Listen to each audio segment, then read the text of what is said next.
जसं मी आपल्याला सांगितले की ऑलरेडी आपण आत्ता त्याने येऊन त्यांचे रिमांड घेतले आहे. फर्दर त्यांची इंटरोगेशन केली आहे. त्याच्यात आपल्याला कळणार आहे की ते निलेश घायवळच्या संपर्कात होते किंवा नव्हते. सर, हा आश्रमामध्ये त्याच्या ताब्यात घेतल्यानंतर काही बेसिक आपल्याला एखादा एटीएम कार्ड, त्यांच्याकडे मोबाईल, हे सगळं आपल्याला मिळालेलं आहे. त्याची आपण चौकशी करणार आहे. आणि सांगितलं की सचिन घायवळ आहे, कारवाई नक्की कशी केली? कारण फोटोमध्ये दिसतंय की अस्ताव्यस्त दाढी वाढलेली आहे, केस वाढलेली आहेत. म्हणजे आधीचा सचिन घायवळ आणि आता फोटोमध्ये दिसणारा याच्यामध्ये बराच फरक दिसतोय. तपासताना काय अडचण आली काय? आपण शेवटी त्याच्या मोबाईलचे लोकेशन घेतला होता आणि तिथपर्यंत त्याच्याकडे पोहोचले होते.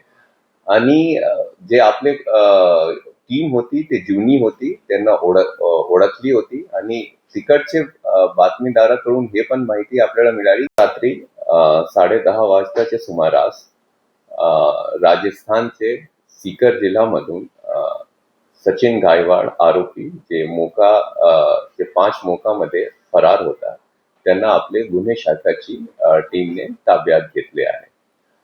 आपण गुप्त बातमीदाराकडून किंवा तांत्रिक विश्लेषण करून तिथपर्यंत पोहोचले होते आणि तिथून तिकडची लोकल पोलीसची मदत घेऊन आपण त्यांना ताब्यात घेतले आणि आज इथे आणले आणि कोर्टाकडून त्यांचे रिमांड घेतले आहे.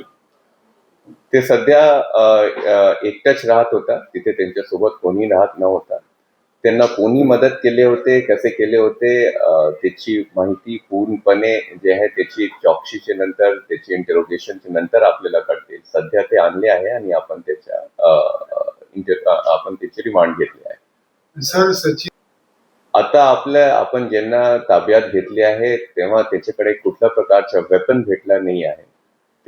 जर त्याच्याकडे आधी तसं काही होईल तर आपण त्याची चौकशी करू.